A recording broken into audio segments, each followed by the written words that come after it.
Assalamualaikum warahmatullahi wabarakatuh. Halo pemirsa setia Sultan TV dimanapun Anda berada. Kembali lagi bersama saya Raudloh Rida dalam dialog Bincang hari ini. Pemirsa, menjelang pilkada serentak yang akan diselenggarakan November mendatang, ada banyak drama baru mewarnai dunia politik saat ini. Kekuatan partai dan juga legitimasi patron menjadi modal penting pencalonan dalam memenangi Pilkada Banten. Hingga saat ini, baru pasangan Andras Roni dan juga Dimyati saja yang sudah mendeklarasikan diri menjadi calon gubernur dan juga wakil gubernur Banten. Namun, tentunya masih ada nama kandidat lain yang akan mewarnai Pilkada Banten. Lalu, bagaimana peta politik Banten saat ini? Sepanas apa kondisi persaingan dan juga peluang yang ada? Saat ini di studio Sultan TV telah hadir narasumber kita, Kang Ocit Abdul Rosyid Siddiq yang merupakan Ketua Forum Diskusi dan Kajian Liberal Banten Society. Mari kita sapa terlebih dahulu. Assalamualaikum Kang Ocit. Waalaikumsalam warahmatullahi wabarakatuh. Apa kabarnya nih? Alhamdulillah baik. Alhamdulillah baik. Dan tentunya di hari Kamis ini ya Kang Ocit ya, terima kasih sudah berkenan nih untuk hadir ke studio Sultan TV. Kita bakal berbincang topik yang panas ini, ngomong-ngomong pilkada soalnya. Panas ya? Iya, betul banget. Karena kan sekarang nih sebenarnya di seluruh daerah di Indonesia ya tentunya kita kan akan menggelar hajat besar nih pilkada setelah kemarin ada pilpres dan juga pemilihan calon legislatif. Ini kita pilkada yang tentunya sama-sama namanya pemilihan ya pasti ada persaingan seperti itu. Nah, selaku Ketua Forum Diskusi dan Kajian Liberal Banten Society nih, karena kan di dalamnya pasti mengkaji hal-hal atau isu-isu yang sedang panas juga nih ya Kang ya. Tanggapan Kang Ocit terkait dengan bagaimana kondisi Pilkada Banten saat ini apa nih? Baik, sebelum bicara tentang Pilkada Banten, saya justru tertarik untuk mengupas pilkada yang diselenggarakan secara serentak se-Indonesia ini yang kemudian berdampak terhadap peta politik di Banten hari ini. Oke. Gimana tuh Kang? Pilkada serentak kali ini bagi kita ini merupakan yang pertama kali. Nah, dulu itu kan pilkada itu digelar hampir setiap tahun, bahkan hampir setiap bulan di seluruh Indonesia, 514 kabupaten dan kota. Karena itu dianggap kurang efektif dan efisien, makanya kemudian diserentakkan, terutama dari aspek pembiayaan.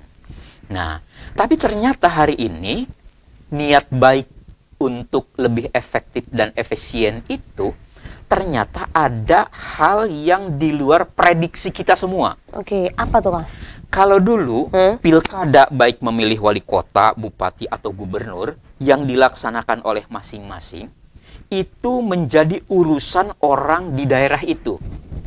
Nah, tetapi sekarang ketika diserentakkan bersamaan nanti pada bulan November, sementara ketetapan untuk memutuskan siapa calon kepala daerah yang akan diusung di kabupaten, kota, dan provinsi tertentu menjadi kewenangan pengurus pusat, maka pengurus pusat ini kemudian mempertimbangkan berbagai hal.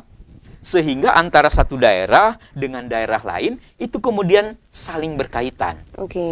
Itulah kenapa hingga hari ini Banten belum mendapat kepastian siapa yang akan maju sebagai bakal calon kepala daerah, dalam hal ini gubernur dan wakil gubernur Banten, yaitu antara lain karena kewenangan di pusat itulah yang kemudian dihubung-hubungkan dengan daerah lain. Jadi misalnya Golkar akan mengusung siapa, ya, itu dihubungkan dengan peta politik yang juga di provinsi lain, DKI Jakarta, Jawa Barat.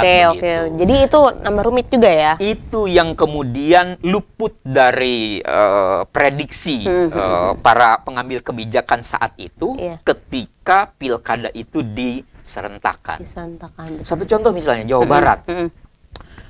Waktu beberapa bulan yang lalu, yang digadang-gadang kuat itu misalnya Ridwan Kamil. Ya, Tapi kemudian Koalisi Indonesia Maju memasangnya di DKI Jakarta. Dengan asumsi Jawa Barat menempatkan Deddy. Deddy Mulyadi yang kader Gerindra. Nah, ini kan apa namanya? Agak berseberangan seperti itu, tapi mungkin ada satu kesepakatan. Nah, itu yang kemudian publik tidak begitu banyak tahu. Iya. Nah, dan kondisi seperti ini bagi saya justru menempatkan kita sebagai pemilih yang memiliki kedaulatan itu seolah menjadi penonton akhirnya. Iya, iya. Tayangan di televisi berkaitan dengan hiruk-pikuk para politisi mengatur strategi di tiap daerah, itu kan membuat kita ya hanya menjadi penonton. Betul, begitu. betul. Jadi hikmah di balik pilkada yang diselenggarakan secara serentak yang saya rasakan antara lain membuat kita menjadi penonton belaka. Begitu. Jadi ya itu jadi bahan evaluasi ya. Yang memang tadi niatnya hal baik yang terjadi, tapi ternyata ada nih sesuatu yang tidak diprediksi ternyata terjadi, yang ini membuat kita sekarang ya di pemberitaan atau yang lain-lainnya itu aja beritanya gitu kan, tentang partai dan lain-lain gitu. Nah, kalau tadi kan memang sebelumnya itu kan mengupaslah yang tadi pertanyaan sebelumnya. Nah, kita akan langsung lagi. Kalau menurut Kang Ocit sendiri, untuk Pilkada Banten ini sejauh ini kan baru ada satu kandidat nih ya, gitu kan. Ada sebenarnya kandidat-kandidat lain, tapi kan masih simpang siur. Siapa yang akan menjadi calonnya, wakilnya seperti itu. Berbicara tentang paslon tersebut, boleh nggak spill kekuatan utama masing-masing calon nih kira-kira apa sih menurut Kang Ocit sendiri? Iya, baik. Kita tahu kan di Banten ini orang yang lebih awal mendeklarasikan diri mau maju sebagai calon gubernur itu diantaranya Dimyati Natakusuma, mantan Bupati Pandeglang 2 periode yang sekarang menjadi anggota DPR RI dan terpilih kembali menjadi anggota DPR RI. Nah, tapi ketika kemudian peta politik di tingkat nasional itu ditentukan oleh pusat, lalu kemudian tanpa diduga loh, terbentuk koalisi koalisi Banten Maju yang beranggotakan 8 partai politik yang mempasangkan Andra Soni dengan Dimyati. Pada saat duet ini dideklarasikan dan menempatkan Dimyati sebagai calon wakil gubernur, itu banyak yang tidak menduga.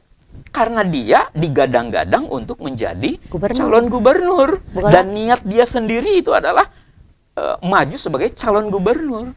DNA-nya Dimyati itu ya calon gubernur begitu. Tapi karena itu tadi keputusan ada di tingkat pusat, ya mau tidak mau harus tunduk, patuh dan taat.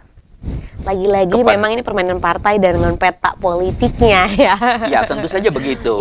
Nah kemudian 8 partai politik melakukan deklarasi. Kemudian terakhir mereka di Hotel Yasmin itu bahkan mendapat tambahan lagi sehingga gemuk ya. Menjadi gemuk. Koalisi Banten Maju ini memborong partai politik dan nyaris hanya menyisakan 2 partai politik saja, PDIP dan Partai Golkar.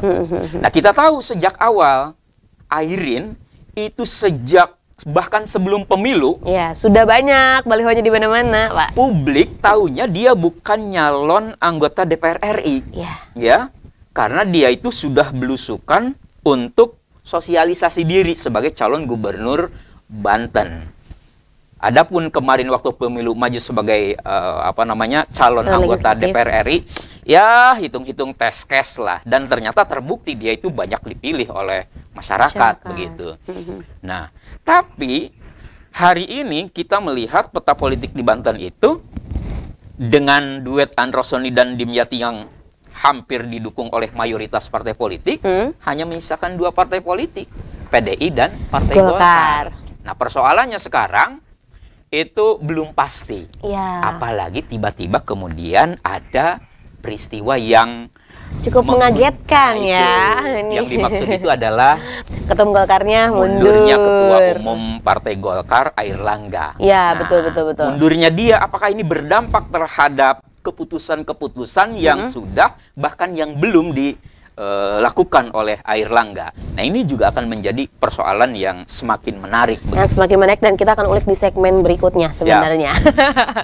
Tapi tadi ya, jadi dari baliho-baliho yang sudah bertebaran gitu ya, yang memang tadi mendeklarasikan bahwa saya akan menjadi calon gubernur Banten gitu kan. Ya akhirnya tadi publik juga kita tahu bahwa ternyata sosok ini yang akhirnya benar-benar gitu digadang menjadi calon gubernur Banten. Kita masih menunggu nama-nama lainnya.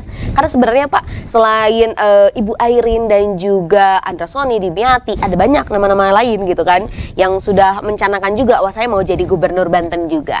Nah, tapi kita akan break sejenak. Siap. Dan kita akan kembali sesaat lagi pemirsa, maka dari itu jangan kemana-mana, tetap bersama kami di Bincang hari ini.